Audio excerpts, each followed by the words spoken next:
Bueno, este método de la sección dorada, el equivalente al que en primer corte se trabajó, que llamamos el método de la bisección o Bolzano.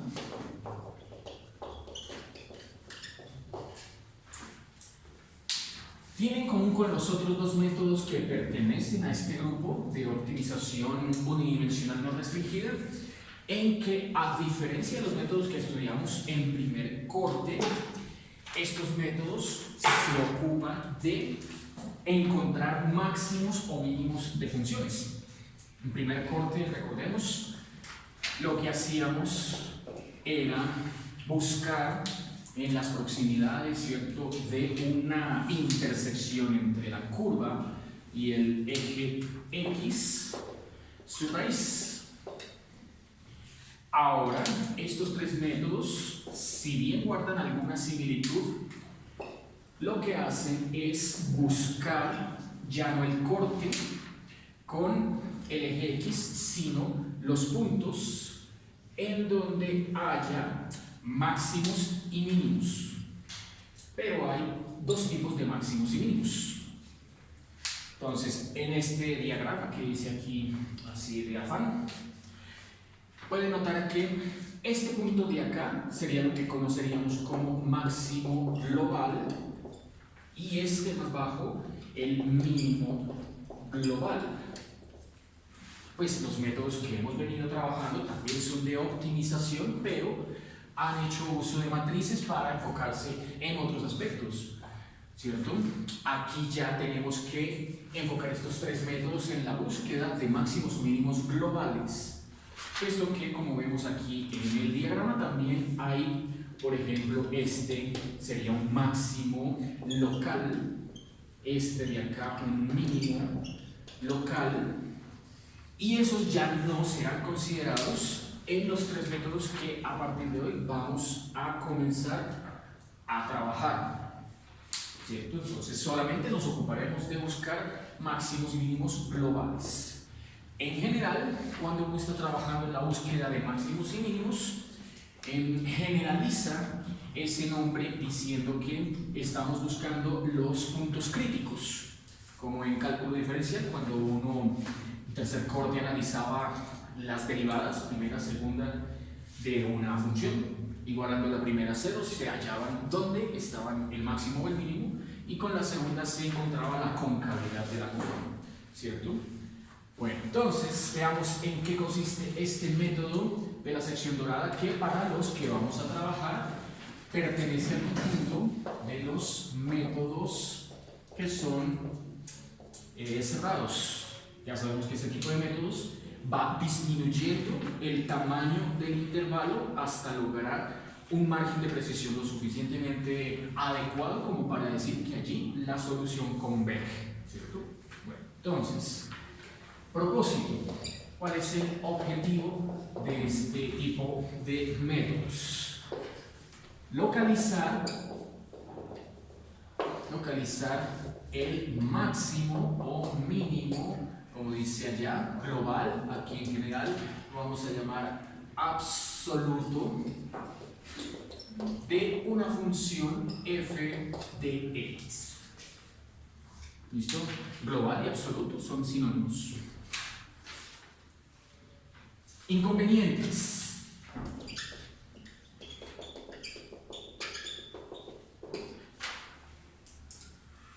Como vemos allá, una función puede tener máximos y mínimos tanto globales como locales.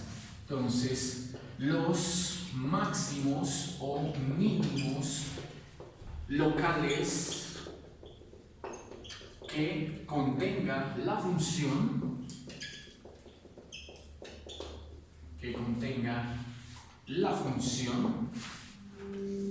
¿cierto?, se conocen como valores. Son denominados valores multinodales que estos métodos no consideran.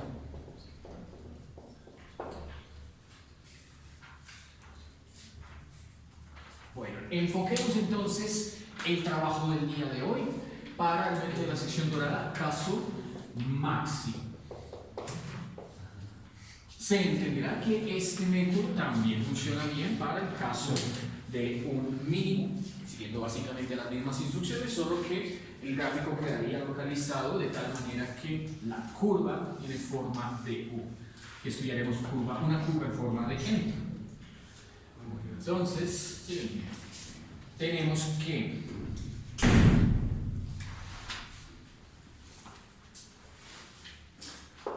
el método de Bolzano hace uso de dos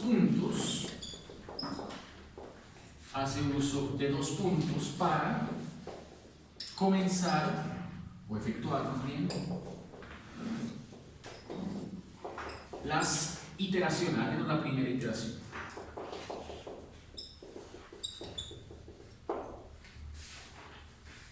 Aquí vamos a suponer entonces que el método de la sección dorada usará 3 puntos.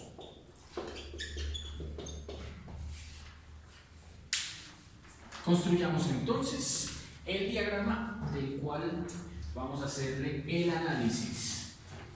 Veamos. Entonces, eje X, eje Y.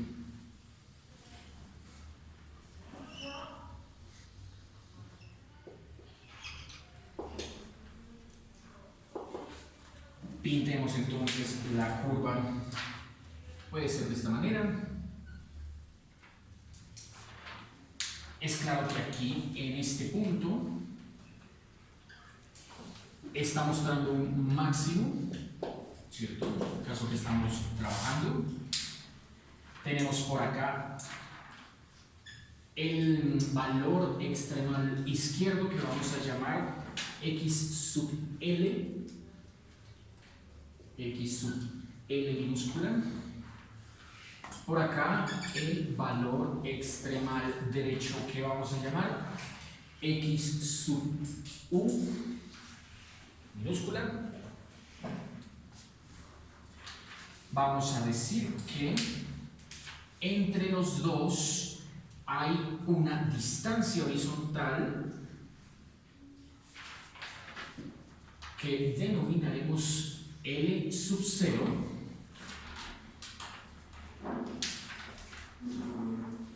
y vamos a plantear los siguientes criterios. Entonces, en el teorema de Bolzano, para aplicar el método de Bolzano o bisección, ¿cierto? Allí lo que tomábamos como punto de referencia era que el producto de las imágenes de cada uno de esos puntos extremos, f de x L y f de x sub, para que sirviera tenía que dar menor que 0, sin importar cuánto diera la multiplicación. Lo que importaba era que el signo fuera negativo. Bueno, entonces, como aquí vamos a hacer uso de 3 puntos para la construcción del método de la sección dorada, este método requiere 2 condiciones. Este método requiere que satisfaga 2 condiciones. Primera condición. Vamos a decir que el método de la sección dorada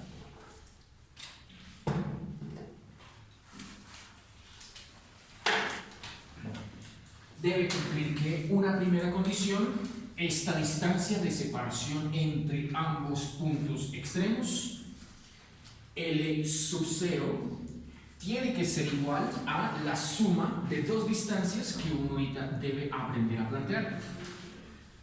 L1 más L2. Entonces, por decir algo, digamos aquí en el diagrama podríamos decir que esta es L1 y una un poco más grande, L2, la suma tiene que dar LC. Listo, entonces va a ser importante dónde cae este punto donde se separan. Vamos a ver. La segunda condición. Segunda condición que debe cumplir el método de la sección dorada. La segunda condición es que la razón L1 sobre L0 o proporción L1 sobre L0 debe ser siempre igual a la proporción L2 sobre L1. L1 sobre L0 igual a L2 sobre L1. Bueno, veamos entonces. Si estas dos condiciones uno las quiere trabajar unificar en una sola ecuación, nos tienen que conducir a un resultado concreto. Vamos a ver cuál es esa ecuación que nos conduce a ese resultado concreto y que vamos a ver también es un número racional bastante conocido. Entonces, ¿qué haremos? Vamos a utilizar la condición número 1 en la condición número 2 para obtener lo siguiente. Como reemplazando esta cantidad de L0 aquí en este denominador, sería escribir L1 sobre, ahora L0 es la suma L1 más L2 a la izquierda. A la derecha tendríamos L2 sobre L1. Vamos ahora a definir una constante R. Entonces, sea la constante R o el valor R igual al cociente entre L2 y L1. Esa constante nos tiene que dar un valor concreto. Bueno, entonces, introduciendo esta definición de R, L2, L1 aquí en esta ecuación, que es la que combina las dos condiciones, ¿cierto? Tendríamos que todo escribirlo de tal manera que quede de la forma L2 sobre L1, ¿cierto? Entonces que aquí al lado derecho de la igualdad, L2 sobre L1 ya está lista para que uno la cambie por este valor R, ¿no? Mientras que aquí a la izquierda toca hacer una división en esta fracción, una división entre L1, ¿cierto? Arriba y abajo entre L1 para que aparezca este valor R. Entonces, si divido entre L1 el lado izquierdo de esta expresión, esto es L1 sobre L1 en el numerador, y abajo L1 entre L1 más L2 entre L1, ¿cierto? No cambia porque dividí arriba y abajo entre la misma cantidad L1. Al otro lado sigue estando L2 sobre L1 a la derecha. Bueno, esto nos conduce a lo siguiente. Simplifica, ¿cierto? Aquí en el numerador L1 con L1 queda 1. Aquí debajo del numerador L1 sobre L1 vuelve a quedar 1. Más L2 sobre L1, justo lo que necesitaba introducir, ¿no? Esta cantidad R. Entonces queda abajo 1 más R. Igual al otro lado de la igualdad, L2 sobre L1, R, ¿cierto? Esta es una ecuación como la que uno encontraría por ahí en el álgebra de Baldor, ¿cierto? Donde le piden a usted resolver esa ecuación de segundo grado. Pues ahí como la vemos, tal vez no parezca que sea una ecuación de segundo grado, pero primero hay que manipularla un poquito para llevarla a la forma clásica, ¿cierto? Entonces multipliquemos a ambos lados por 1 más R, ¿cierto? Si multiplico a ambos lados por 1 más R, a la izquierda queda despejado este 1 y a la derecha queda esta R multiplicando a 1 más R. Por lo mismo, esto que está dividiendo pasa al otro lado a multiplicar, ¿no? Bueno, se abre ese paréntesis, nos queda entonces 1 igual a R por 1 más R por R más R al cuadrado, y ahí ya vemos la forma cuadrática clásica, ¿cierto? Que vamos a resolver por fórmula cuadrática. O sea que la ecuación que hemos obtenido es R cuadrado, organizándola, va primero, luego va la R, y de últimas va el 1 que pasa al otro lado a restar, ¿cierto?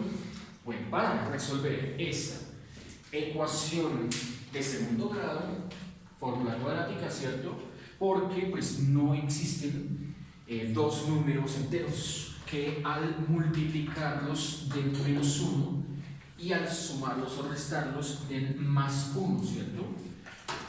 Entonces, por cuadrática obtenemos lo siguiente.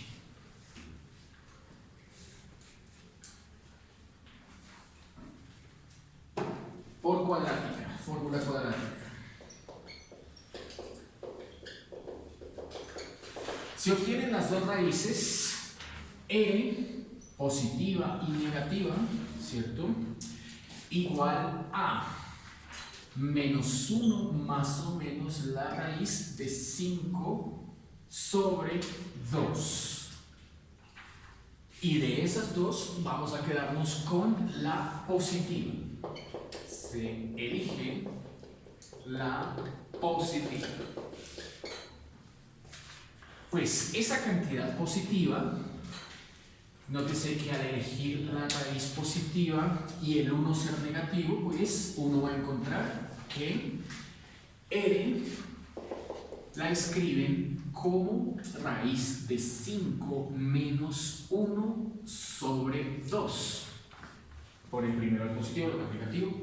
Bueno, esa cantidad tiene nombre propio, se conoce desde hace mucho como la razón áurea, o también se conoce como la proporción dorada, o también se le llama número de oro, ¿cierto? Estas tres palabras, áurea, dorada y oro, son sinónimos, y uno encuentra que el símbolo químico del oro es precisamente AU, ¿cierto? Que es de un origen griego, etimología griega. Bueno, entonces, ese número, proporción dorada, bueno, lo vamos a utilizar para definir aquí el cociente entre L2 y L1, ¿cierto? Bueno, ¿de dónde se originan estas dos condiciones que nos han conducido, ¿cierto?, a este valor principal que hemos aquí encontrado? Uno de los puntos claves de la clase del día de hoy. Bueno, entonces, su origen se remite hasta la famosa serie de Fibonacci, bastante conocida, ¿cierto? Ustedes los ponen en programación, uno siempre a que en los primeros ejemplos o ejercicios elaboren un código para que le genere la serie Fibonacci hasta tal número, ¿cierto? Bueno, entonces, ¿cuál es la serie Fibonacci? Ya todos la sabemos. Es la que va a tomar la suma de los dos números previos, ¿no? Entonces, comenzando con la definición del número 1, del par de números 1 y 1, empieza usted la cuenta sumando 2. 1 más 1, de ahí obtiene 2. Luego 1 más 2, de ahí obtiene 3. 3 más 2, de ahí obtiene 5. 5 más 3, de ahí obtiene 8. 8 más 5, de ahí obtiene 13. 13 más 8, de ahí obtiene 21. Y así sucesivamente, ¿cierto? Esa sería la serie de Fibonacci. El siguiente sería 21 más 13, 34. Listo. Bueno, con esos números de la serie de Fibonacci, entonces uno encuentra estas dos relaciones? Bueno, fíjense que al seleccionar cada par de números consecutivos de la serie, empezando desde la izquierda, que son los menos exactos, hacemos el cociente tal y como lo plantean acá, más exactamente acá, en este cociente que hace un instante nos condujo hasta este valor. Primero busquémosle con la calculadora el valor a este número de oro. Uno encuentra que el número de oro, ¿cierto?, es aproximadamente igual a 0.61803, ¿no? Pues aquí uno comienza dividiendo este número entre este 1 y está bastante lejos de ese 0.6 que tenemos allá, ¿no? Entonces 1 entre 1 nos da 1. Para ganar exactitud tendríamos que dividir este entre el que sigue. Entonces 1 dividido 2 nos dio 0,5. No sigue dando exactamente igual a 0,618, pero por lo menos se acerca un poco más, ¿cierto? Este uno estaba bastante lejos. Ahora divida el número 2, ¿cierto?, que es el que sigue en la cuenta, entre el siguiente consecutivo, que es el 3. Listo. 2 tercios, eso le da 0.6666, ¿cierto? Ya empezó a acercarse, por lo menos ya cogió la primera cifra decimal. Siguiente sería dividir 3 entre 5, y 3 entre 5 le da exactamente 0,6. Pues aquí este daba 0,66 y este 0,60, se acercó todavía un poco más, ¿cierto?, al 0,618. Bueno, y así sucesivamente aquí. Entonces planteé el que sigue, el cociente siguiente, que es 5 octavos. Esto le da 0.625. Planteé el que sigue, que es 8 treceavos. Esto le da 0.615. Bueno, y así sucesivamente, ¿cierto?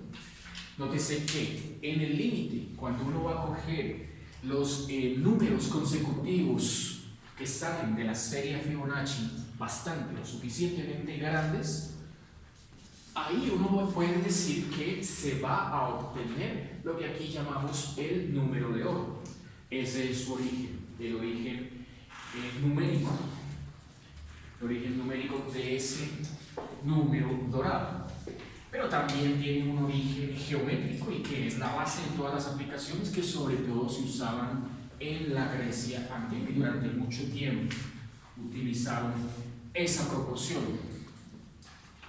Ya es una cuestión más estética. Entonces, el famoso ejemplo del Partenón de Atenas. Todos hemos visto en fotos, ¿cierto?, el Partenón. El Partenón es una casita más o menos así, ¿cierto?, armada con unas columnas, pero las medidas de las dimensiones, ¿cierto?, largo y ancho de esta construcción fueron pensadas con la precisión que proporciona ese número dorado.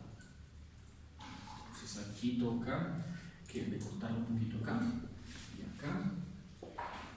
Listo. Y diremos lo siguiente. Bueno, ese Partenón de Atenas tiene que, suponga que esta distancia que hay desde acá hasta acá, no importa cuántos metros, pies o unidad de medida, de longitud escoja usted, llámela simplemente 1, ¿cierto? Los griegos lo que hicieron fue que la altura valiera exactamente n veces ese número 1, o sea, n, o sea, 0.618. Esas medidas, esa proporción 1 versus 0.618 lo diseñaron para rostros, para ventanas, para puertas, prácticamente para todo tipo de construcción de arquitectura y del arte en general, ¿cierto? Siempre tomando como referencia esta medida. Les pareció bastante adecuado usar ese número y ningún otro más, ¿no? Y eso se conservó por muchos años, incluso hasta Da Vinci. Da Vinci también usaba exactamente esa proporción para sus obras. Bueno, entonces, volvamos aquí a lo nuestro. Volvamos otra vez a pintar la figura, porque ahora toca darle un poquito más de datos que nos van a conducir al cómo aplicar el algoritmo de la sección dorada para encontrar máximos o mínimos de funciones. Veamos entonces de nuevo por acá el eje X, Y.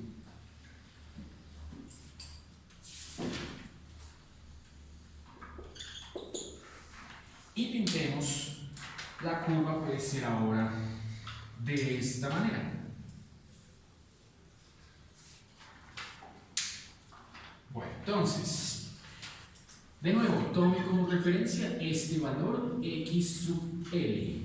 De la izquierda siempre se llama x sub l y esa l es de la palabra en inglés así como bajo, ¿cierto? El extremo de la derecha, que siempre lo vamos a llamar XU, también es de la palabra en inglés arriba. Listo. Y bueno, y la tercera medida, que es, vamos a ver cómo la localizamos, ¿no? Este punto de referencia lo vamos a usar en todos los cálculos siempre que apliquemos una nueva iteración. Pero hay una tercera medida que vamos a construir a continuación. Pues recuerden que el método funciona con 3 datos. Bueno, sean x1 y x2 dos puntos interiores.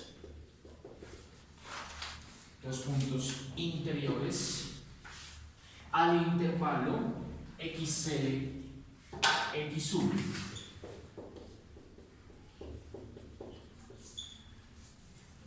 ¿Cómo localizarlos? Vamos a plantear esos dos puntos tales que la suma,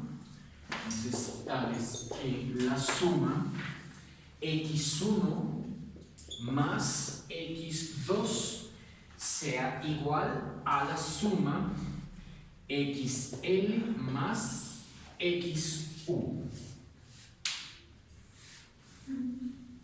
Entonces, aquí por la construcción del diagrama se hizo encajar XL con el eje, ¿cierto? Para decir que podemos suponer que es 0, aunque no necesariamente, ¿cierto? Y por lo tanto, la suma x1 más x2 tiene que dar x1, según este diagrama.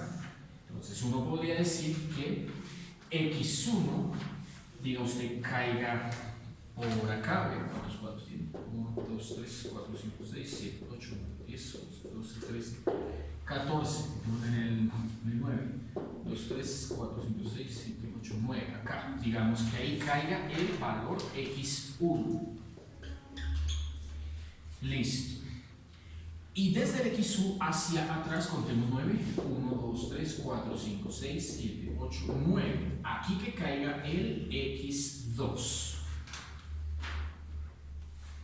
Entonces, si X1 más X2 tiene que dar XL más X1, vamos a introducir una constante tal que la diferencia entre X1 y XL, X1 y el lado de la izquierda, el punto inferior o de la izquierda, sea igual a la diferencia X2 y XU. Como ven, es la misma ecuación, pero en donde este X1 lo comparo con XL trayéndolo a restar. Este x2 lo comparo con xu trayéndolo a restar y por lo tanto deben ser iguales a una constante que llamaremos d. Ese valor d es el tercer dato que necesitamos para comenzar las iteraciones. Entonces significa eso que de aquí nos salen dos fórmulas para crear esos puntos interiores. Fórmulas para crear los puntos interiores x1 y x2. ¿Cuáles son las fórmulas? Bueno, diremos que x1 menos xl igual a d, o sea, x1 es igual a d más xl, tomando la primera, y la segunda, x2 menos x1 igual a d, o sea, x2 es igual a d más xu. De ahí sale la segunda. Esas son las dos fórmulas para crear los puntos interiores x1 y x2. Bueno, entonces veamos aquí en el diagrama qué estamos generando. Bueno, para introducir esa cantidad d, significa que la distancia que hay entre, dice acá, x1 y xl tiene que ser igual a d. Vamos a pintarla entonces acá. La distancia que hay entre x1 y xl debe ser igual a d. Eso es lo que marca esta primera fórmula para crear el punto x1. Lo mismo la otra. La distancia que hay entre x2 y xu también debe dar ese mismo valor d. Entonces, desde acá hasta acá tiene que pintarse la segunda fórmula para crear el punto interior x2. Entre x2 y xu está esa distancia d y es la misma, ¿cierto? Y bueno, pues sobra decir este último agregado que le voy a poner acá, y es que toda esta distancia que hay desde el extremo izquierdo hasta el extremo derecho, pues es la diferencia xu menos xl. ¿Qué nos interesa ahora? En el diagrama nos interesan las imágenes de x2 y xu, que como vemos, pues caen en puntos distintos, alturas distintas. Pintemos la primera imagen, entonces la del x2 cae acá. Esta imagen entonces es f de x2. Pintemos la segunda imagen cae acá. Pintemos entonces aquí el f de x1. Y nótese que aquí está, en medio de los dos, está el máximo, que es justo lo que estamos buscando, ¿cierto? El valor de ese máximo, ¿dónde cae ese máximo? Bueno, entonces, como vimos hace un instante, por serie de Fibonacci hay que introducir esta cantidad R. Entonces, por Fibonacci, como lo hicimos hace un instante, hay que dividir la distancia D entre la distancia más grande, D es cualquiera de estas dos, y la distancia más grande es xu menos xl. xu menos xl, ¿cierto? Hace un instante Fibonacci se dividía el más pequeño entre el más grande, ¿cierto? Para cada par de números consecutivos. Aquí está, más pequeño entre el más grande. Aquí lo mismo. Bueno, esto, como vimos ahorita, tiene que al final conducirnos al número de orden. O sea que la precisión máxima la obtendremos cuando se iguale a R. En esa última ecuación. Y por lo tanto, pues de aquí ya podemos despejar D, ¿cierto? Entonces, de aquí despejo D, queda R veces la distancia xu menos xl, y como arriba tengo el número, el valor de R, entonces D es igual a la raíz de 5 menos 1 medios el tamaño del intervalo, XU menos XL. Listo, esa será entonces la fórmula con la que vamos a ir encontrando ese valor D. Así que señalémosla que es importante esta de acá. Con esta expresión encontraremos el valor D. Bueno, entonces, ¿cómo hacer que el método funcione? Siempre, al igual que con el método de Bolzano o de la disección, uno tenía dos opciones, ¿no? Y tendría que caer en uno de los dos intervalos para decidir con cuál opción trabajar, ¿cierto? El siguiente paso. Entonces, paso a paso, pues uno encontraba que a veces variaba y en otras ocasiones se conservaban algunos pasos. Pero siempre quedaba esa dualidad. Aquí pasa lo mismo. Entonces, vamos a tener un primer criterio para saber cuándo usar qué paso. Cuándo usar qué tamaño, qué intervalo, izquierda o derecha. Vamos a ver cuáles son esos dos criterios. Vemos ahí el número de oro, quitemos la serie de Fibonacci y aquí podemos continuar. Criterios para usar el método. Criterios. Bueno, primero, si uno encuentra que la imagen f de x1 es mayor que f de x2, como en la figura, ¿cierto? Ahí como nos salió, f de x1 está por encima de f de x2, entonces se elige el dominio. Se elige el dominio, veámoslo acá, x1 hasta xu. x1 menor o igual que x, menor o igual que xu. Listo. Allí va a contener al máximo. Por lo tanto, en el siguiente paso, en la siguiente iteración, se tomará x2 igual a x1.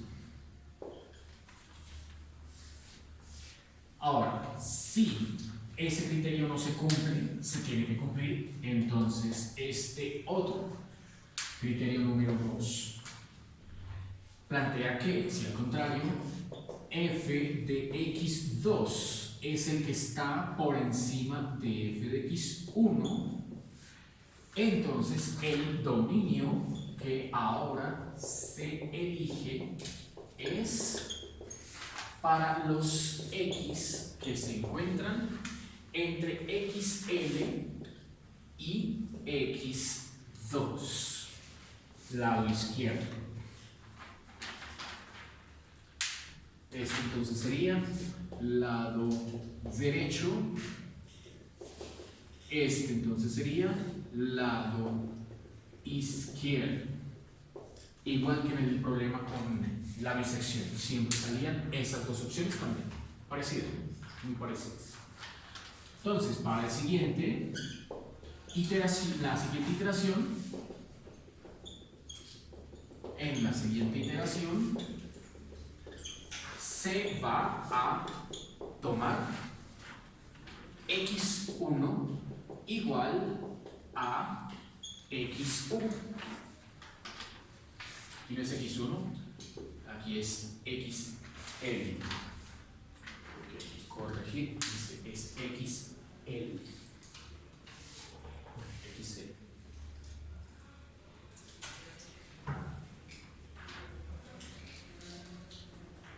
Listo, veamos entonces el ejemplo, ya con una función en concreto, de cómo hay que utilizar estas fórmulas. Entonces hagamos por aquí un listado, porque necesito aquí usar más fórmulas y hacer espacio. Entonces hago el listado de primero las fórmulas para crear los puntos interiores. X1D más XL, la de X2 que es D más X sub y esta, ¿no? D igual a raíz de 5 menos 1 medios, tamaño X sub menos X6, listo. Con esas es suficiente. Veamos entonces el siguiente ejemplo.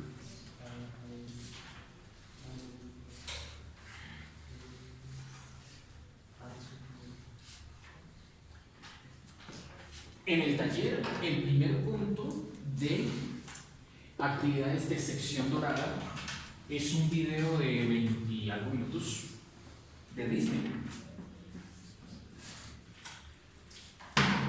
Ahí está el Pato Donald viajando en el tiempo para explicar bastantes cositas sobre esto de la sección dorada y después siguen unas preguntas, un puñado de preguntas sobre ese video para que ahí sí comiencen con los ejercicios como el que a continuación voy a hacer. Entonces, ejemplo, ¿cómo aplicar el método de la sección dorada para la siguiente función?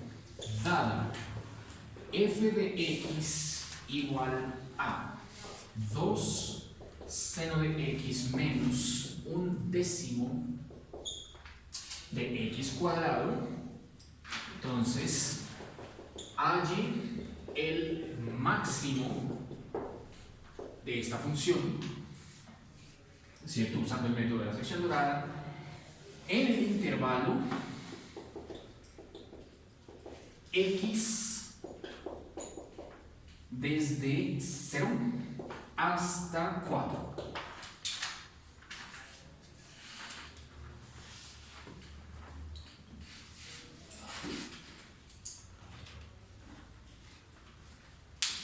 Desde 0 hasta 4. Bueno, veamos entonces qué vamos a obtener. Dejamos aquí el espacio para la gráfica y apliquemos el método en su primera iteración. Bueno, ¿cómo comienza uno? Lo primero que uno tiene que hacer es decidir quién es XL y quién es XU. Entonces, sean XL igual al extremo izquierdo y XU igual al extremo derecho, 0,4 respectivamente. Después, lo segundo que uno va a hacer es calcular mediante esta ecuación, que fue la última que encontramos, el valor de esa distancia B. Entonces, de acuerdo a la fórmula que está allá al extremo derecho, D es igual a la raíz de 5 menos 1 partido entre 2, factor de la diferencia, o del tamaño, más bien, del intervalo de trabajo, que nos dio 4 menos 0. Listo, eso nos da 2.472. Listo. Lo tercero que vamos a hacer ahora sí es usar las fórmulas con las que hace un instante habíamos fabricado los puntos interiores X1 y X2. Justo las que están allá encima. Entonces, para encontrar el primer punto X1, dice que a la cantidad D que acabamos de obtener, 2,472, hay que sumarle el XL, o sea, 0, o sea, el primer punto interior es 2.472. Listo, o sea, va a quedar muy parecido a la figura que teníamos justamente hace un instante acá. Va a ser parecido. X2. Entonces, con la fórmula para fabricar X2, dice que a esa distancia de 2.472, sumen el réstele, ¿cierto? Yo le puse aquí sin más. Es réstele XU y XU es 4. O sea que esto nos va a dar esto nos va a dar, va negativo, x1, es que es x1 menos c, entonces yo veo, es x1 menos d, x1 menos d, o sea 4 menos 2.472, sí, lo he escrito mal. Bueno, esto queda entonces, esto nos queda 2.472, ¿cierto? 1.528, 2.472 es el x1. Bueno, entonces, listo, lo primero, identificar x y x1, lo segundo, calcular, lo tercero, calcular o fabricar los puntos interiores x1 y x2. Siguiente paso, cuarto paso. Cuarto paso es calcular las imágenes de estos dos valores. Entonces, las imágenes son en la función que nos dieron, 2, 0 de x menos x cuadrado décimos, evaluar x1, f de x1. La imagen de fx1 nos da 0.63. Y lo mismo hay que evaluar en la función dada el otro punto interno fabricado que fue 1.528. F de x2 da 1.765. Listo. Cuando uno ya tenga las dos imágenes, va a compararlas. Entonces, nótese que al compararlas, estamos viendo claramente que f de x2 es mayor que f de x1. Listo. Por la comparación que aquí recién acabo de escribir, ¿cierto? Cae en el criterio número 2, ¿cierto? La primera iteración cayó en el criterio número 2, o sea, en el intervalo de la izquierda. Listo. Continuemos a ver. ¿Qué más tenemos ahora que hacer? Listo. Entonces, ¿qué pasó? 1, 2, 3, 4, la comparación. Paso 5. Bueno, a veces es útil que usted pueda en el eje de 2x ir planteando los valores que va obteniendo. Entonces, pinte el eje de las x, no más, no hace falta toda la figura, solo el eje de las x, y allí localice el, como dice izquierda, ¿cierto? Y el de la izquierda dice que debe considerar xl, x2 y por supuesto x1, ¿cierto? Que x1 para el siguiente paso será igual a x1. Bueno, entonces esto lo puede escribir aquí así. O si quiere, pinte los dos más bien. Pinte los dos y después escoge. Así es más sencillo también. Ya es cuestión de preferencia. Entonces, pinte todos los valores que allí encontró.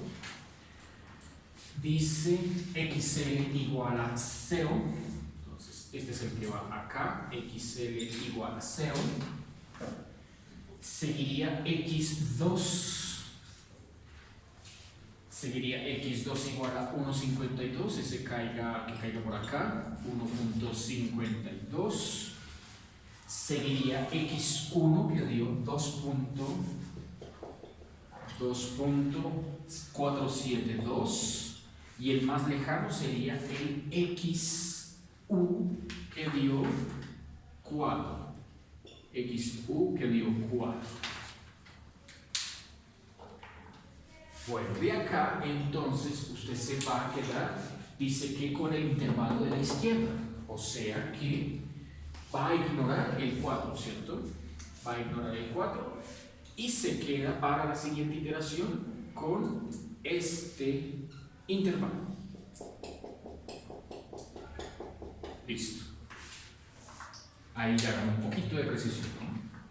Desaparecen esos datos porque allí no se encuentra el máximo El máximo ya se garantiza que está aquí entre 0 y 2.4 y vuelve a empezar otra vez, ¿cierto? Entonces, siguiente paso.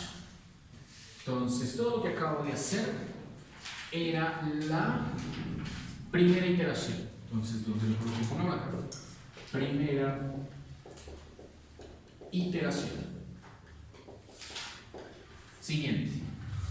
Segunda iteración. Bueno, veamos. Vuelve a empezar otra vez todo, ¿cierto? Dice ahora que el límite inferior XL, límite inferior XL, sigue siendo el mismo de la primera iteración, o sea, 0. 0, este era el límite inferior. Ahora el límite superior es el que cambia, pues dice la segunda instrucción o el segundo criterio que en la siguiente iteración tome x1 igual a x1. Entonces, límite superior, marquémoslo así, límite superior ahora es x1 igual a x1 y x1 había dado 2.472. O sea, ya no es 4. En la primera iteración el límite superior fue 4. ¿Cierto? Ya este 4 se descarta. Listo, ahí ya hicimos caso según lo que nos manda el criterio 2. Y ya hicimos el primer paso, vamos con el segundo. Claro que el segundo ya está calculado y sirve para todos, ¿no? Entonces pasemos al tercero, vamos otra vez a fabricar los puntos interiores x1 y x2. Listo, entonces, no me tienes, no, porque el D va cambiando de tamaño de acuerdo a esta forma, ¿no? X1, XL y aquí X1 es 2.4 y XL es 0, no me tienes. No es lo que dije, paso 2, vamos a calcular D. Entonces, paso 2 dice que D, la fórmula que está allá, raíz de 5 menos 1 medios, debe calcularse ahora multiplicando XU, el límite superior que dio 2.472, y restándolo con el límite inferior, que ese fue el que lo cambió, que dio 0, ¿cierto? Ya obvio no va a dar el mismo valor, hace un instante habíamos usado 4, ahora es 2.4. Bueno, este nuevo valor de D ahora da 1.528. Listo el paso 2, ahora sí pasamos a 3. Fabricación de los puntos interiores X1 y X2 con esas fórmulas. Dice, ¿cierto?, que el X1 lo vamos a encontrar sumando, ¿cierto?, X con D, XL con D, sumando XL con D. Entonces, D, ¿cuánto dio? D dio 1.528 y el XL es 0. O sea que ahora el X1 es 1.528, según esa ecuación. Y X2 es XU menos D, o sea, 2.472 menos 1.528. Al hacer esa resta nos da 0.944. ¿Listo los pasos interiores? Los puntos interiores. Listo el paso 3, ¿cierto? Paso 4, ya saben, las imágenes. Entonces, para que quepa, voy a poner las imágenes aquí al frente. La imagen del punto interior X1 da 1.765 para el X1. La imagen del 2, f de X2 es igual a 1.531.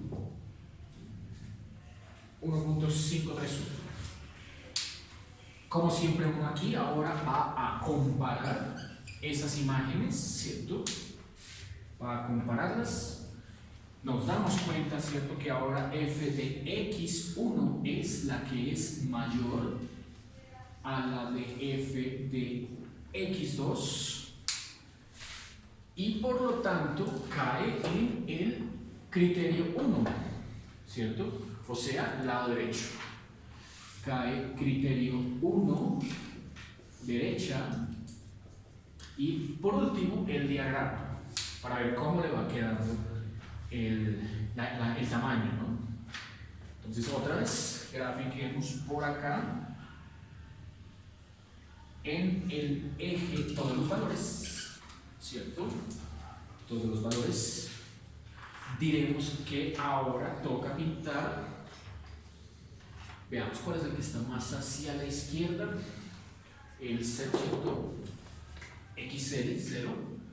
Entonces, XL igual a 0.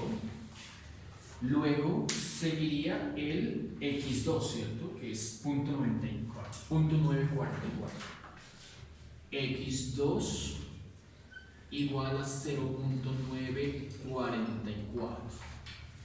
Luego sigue el X1, que es 1.528, y el último es el extremo superior, ¿cierto? El XU, el ahora nuevo XU, 2.472. Listo. Pues ahí, como dice que cayó ahora en el criterio 1, toca elegir el intervalo de la derecha, ¿no? Quiere decir que ahora se descarta el 0. Por lo tanto, para la siguiente iteración, los valores que vamos a considerar son estos de acá.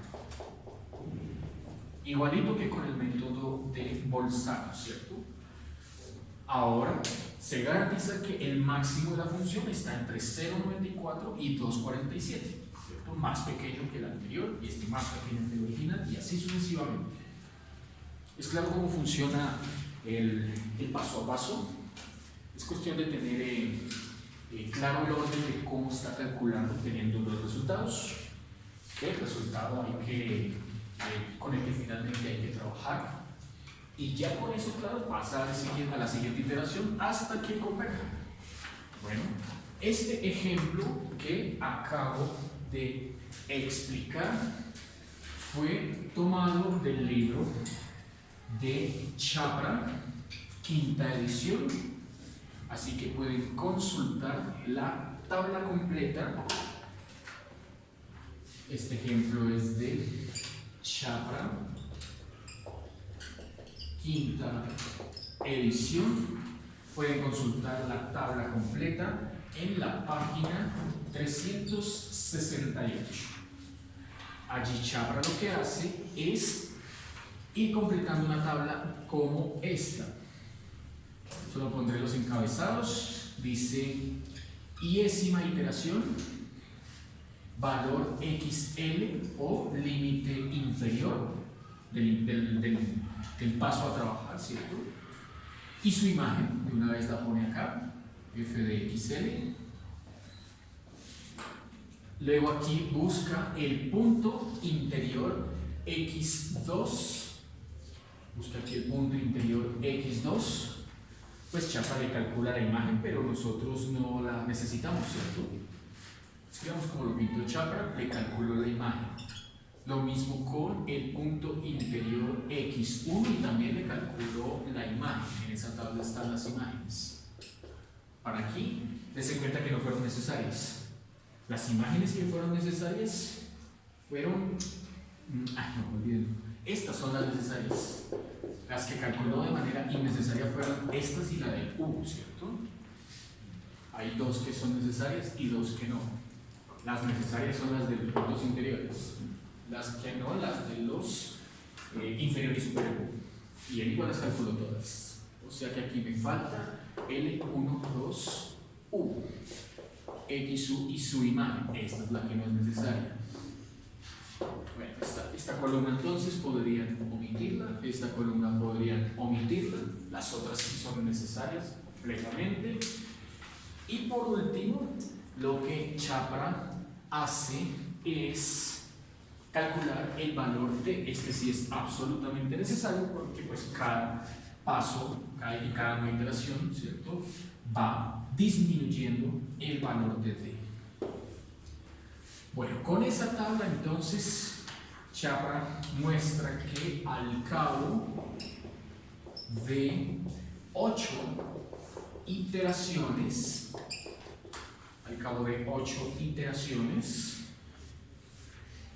el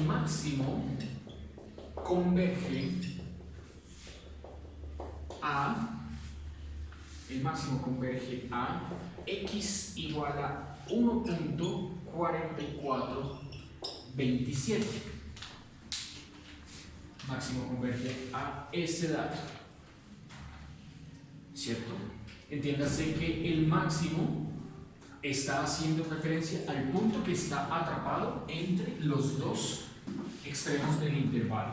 O sea que, como quien dice, en la primera iteración el resultado fue este, 1.52. En la segunda iteración el resultado fue este, ¿cierto? Aquí 1.52, no sé qué otra decimalidad, aquí 1.52.8. Siguió bajando hasta que converge al 1.44. Listo. Para este ejemplo, la raíz exacta es 1.4276.